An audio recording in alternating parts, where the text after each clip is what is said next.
Welcome to Talk to Brazil with Tom Rioch, the business connector to business in Brazil. Welcome to Talk to Brazil, the business connection, the world's first English language internet program about business in Brazil. I'm Tom Rioch, an American living in Brazil and talking from my studio in Campinas, state of São Paulo, Brazil. So when you talk to Tom, you talk to Brazil and the world. Today's guest is Marcio Lario. He's an innovation, Industry 4.0, and digital training specialist. He is also co-founder of safelive.com.br, a digital training for immersive realities. So with that, hello and welcome to Talk to Brazil, Marcio. Hello, Tom. How are you? How have you been doing? Everything is fine. Glad to have you here. We were on previously in my Portuguese language podcast, and now it's good to have you here on the English language Talk to Brazil podcast.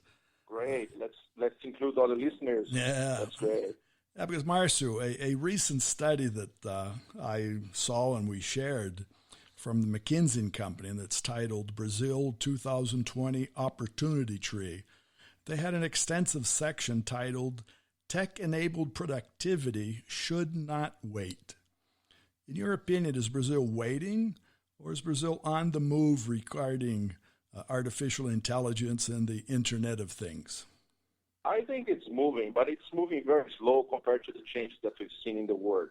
Mm-hmm. But that's also good because we found out a lot of opportunities in that sense, as McKinsey also shows off in terms of different technologies looking for productivity in the report. So, indeed, I think this is moving, but it needs to move faster. But one thing, and I found that in Brazil of other things, when we say maybe it's moving slowly, Brazil has always been open to technology and innovation from all over the world, from Europe, from the States, from the Asian countries. So sometimes sitting back and seeing what's available and then taking and adapting the best to Brazil may be a path, huh? Indeed, yes. I also believe people is looking into new opportunities on the fast, I would say, growing and very fast-growing ecosystem for startups in Brazil linked to this type of new technologies on different fields in the Industry 4.0 and technologies like virtual agents, machine learning, computer vision, robotics, artificial intelligence, and so on.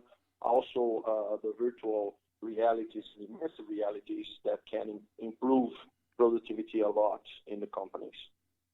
Well, and in that, specifically talking about training, and in Brazil, training has always been a challenge. Years ago, it's been the fact that Brazilians are more towards visual and audio types of training than picking up a manual, reading something, and getting and doing that.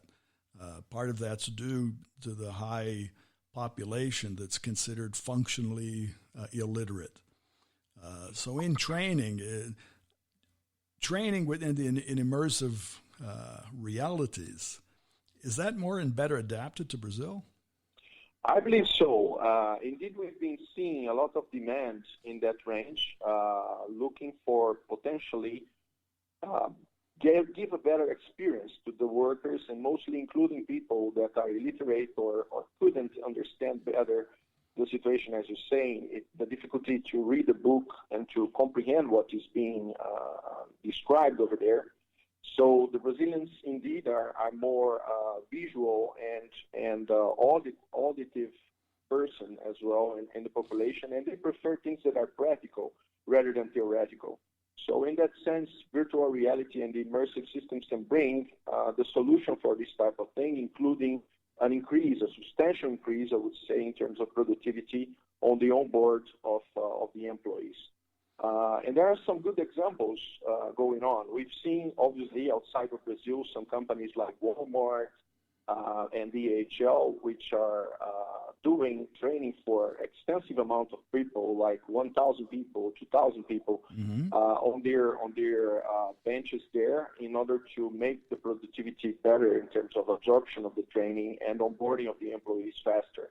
So that's the same case here in Brazil. I just had noticed about a project from Bayer, which is also another multinational German one, looking for a project on the introduction of a new type of technology in seeds that will cover more than 5,000 people on the training done by virtual reality. So this is something that is moving, and more we see demands on that type of things happening in Brazil now. So it's something that is not to come. It's already here, and big companies are using, but I believe there is a huge potential for medium companies as well to use those type of training in several areas in Brazil in order to have a better onboarding experience for their employees, and why not for their customers as well, as you're talking on the range of customer experience those days. Right. No, and I think all of that comes together. When you talk, obviously, the large multinational companies here are more adept to innovation, but the opportunity here for small and medium-sized companies that have a severe challenge in training as well. Because you have, obviously, the requirement to train people. You have a requirement to, let's say, homogenize that training. And sometimes, in order to expand your business, you have to do that in other regions where it may be difficult. So, but what you're saying is the technology, everything needed to create virtual realities exists here. It's able to be had by medium-sized companies, small companies. Absolutely, and the price is not a barrier anymore, so it's becoming more and more popular, and the technology is moving fast. We have several types of potential uses, including some technologies that are using on the web today that make it feasible just by using a cell phone, and you can do a lot of things in augmented reality or even mixed reality without spending a fortune. And one of the things, as pointed out by McKinsey about the training, you're saying, in average, in Brazil, companies spend yearly somewhere in the range of 600 reais per employee as an average on training. So it's very small if you consider the difference between here and the developed countries, mostly in a country where you get a worker from the market who needs complementary skills that they don't get from their formal education.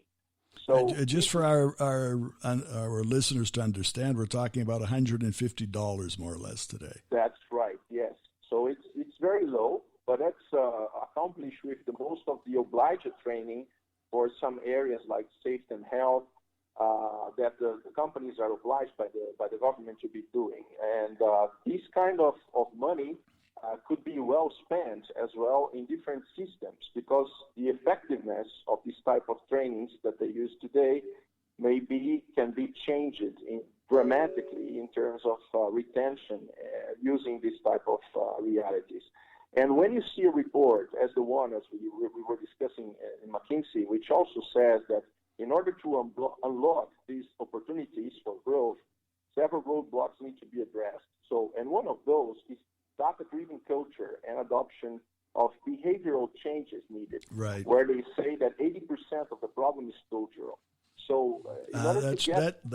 Yeah, that's true. Yeah, in order to get there, we need really to evangelize. That's basically the word I would say in terms of training. And there's no way that you're going to change culture without giving people the proper training.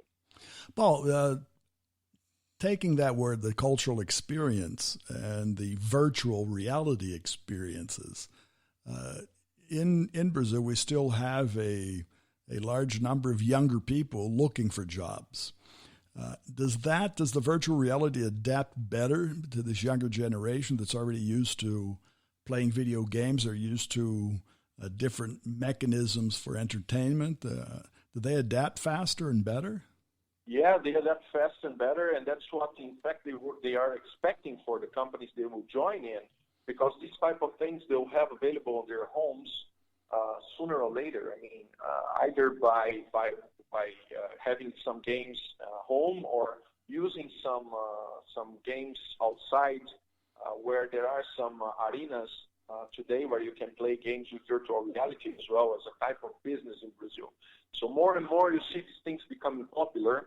And also there are some schools in Brazil, obviously still on the high-end range, that are adopting this kind of application for their students in the engineering training or other fields as well for the formation of the people. So people leave the university already knowing that they can use those kind of technologies, and so they'll look for the companies that have those things available for them as an employee. So in terms of company attraction for people, that will become also one of the important differentials. If you have it, probably people will go for you.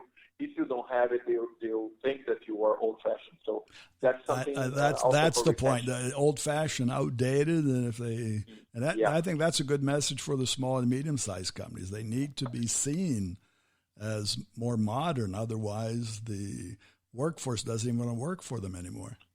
That's true, yeah, and that's the challenge. And people, we need here also to demystify the situation that it's not possible, it's difficult, it's far away from my size of company. No, it's not.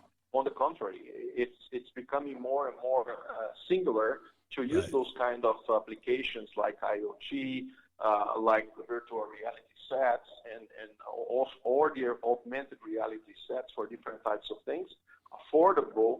And so it's a matter, as it happened before with the sensors. Remember that we had sensors that cost a fortune 10 years ago. Right. And today you can find sensors that can do marvelous things by cents.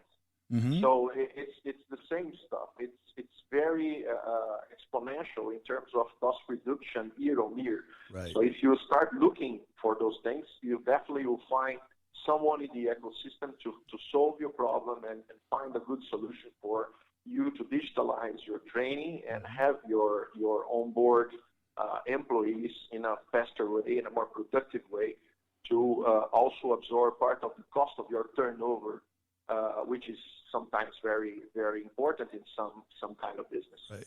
Well, 2 points I want to make, and I think those are important. One, for the international and multinational companies wanting to come to Brazil, I think the use of the technology is also helps go over one of the hurdles of the language. So you can adapt technology very quickly to the Portuguese language, adapt it even regionally to help make the learning experience even better.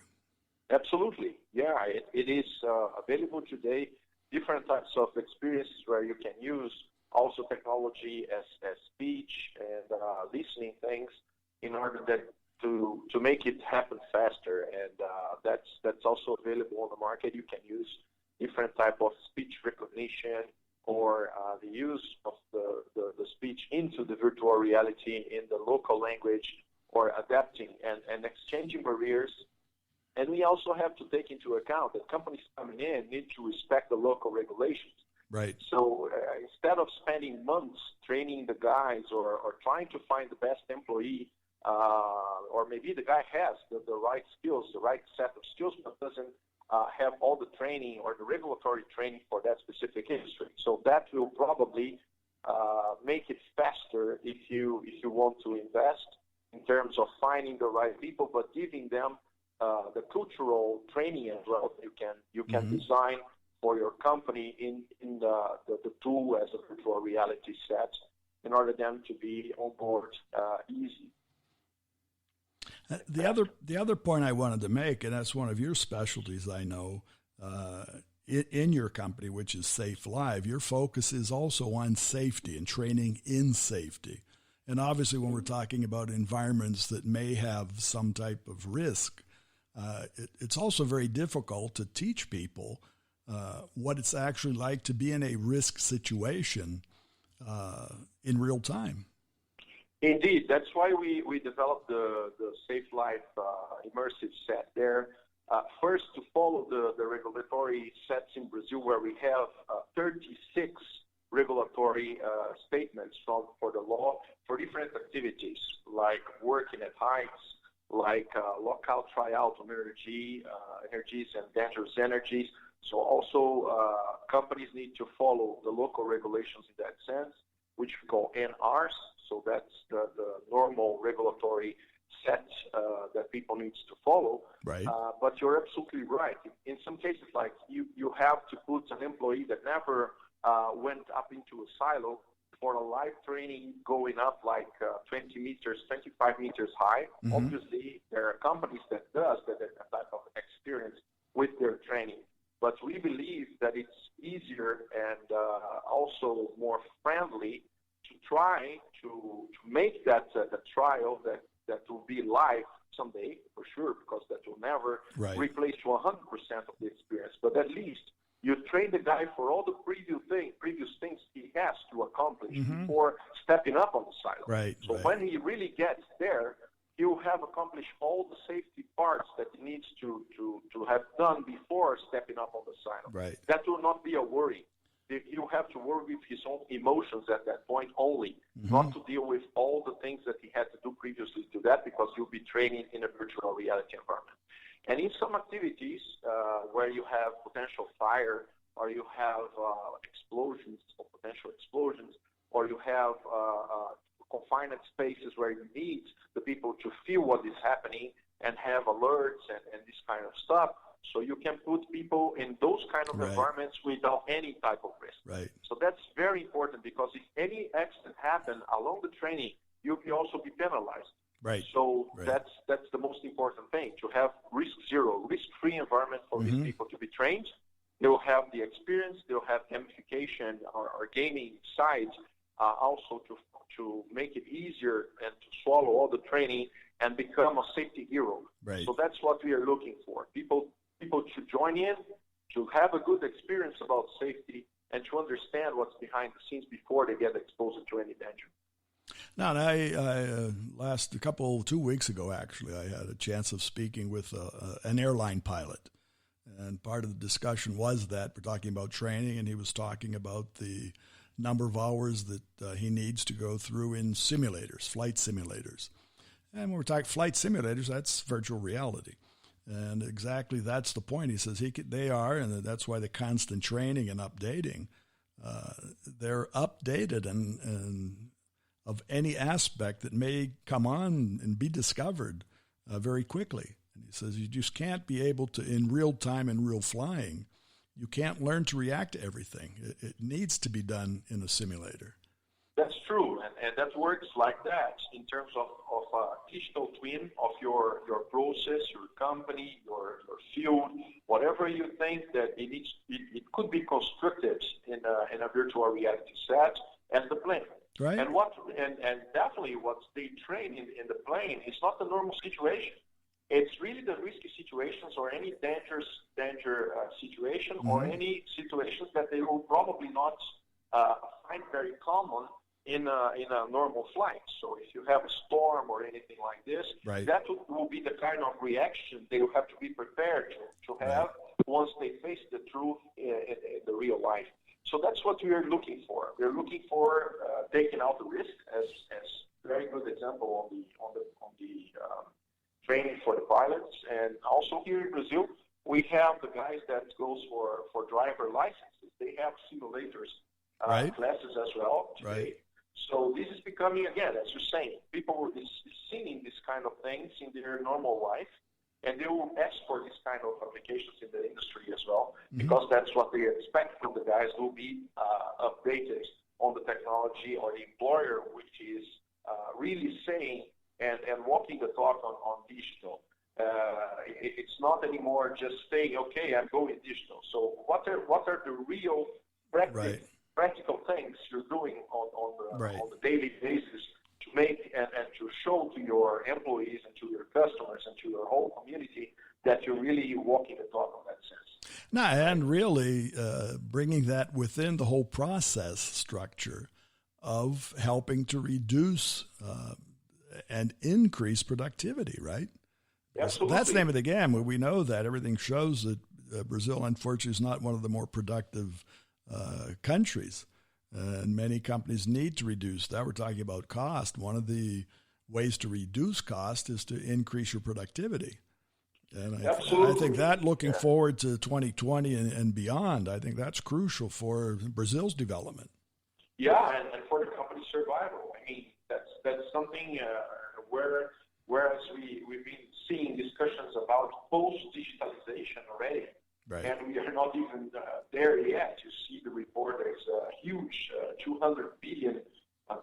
potential for the industry 4.0 there, different applications on IoT and so on.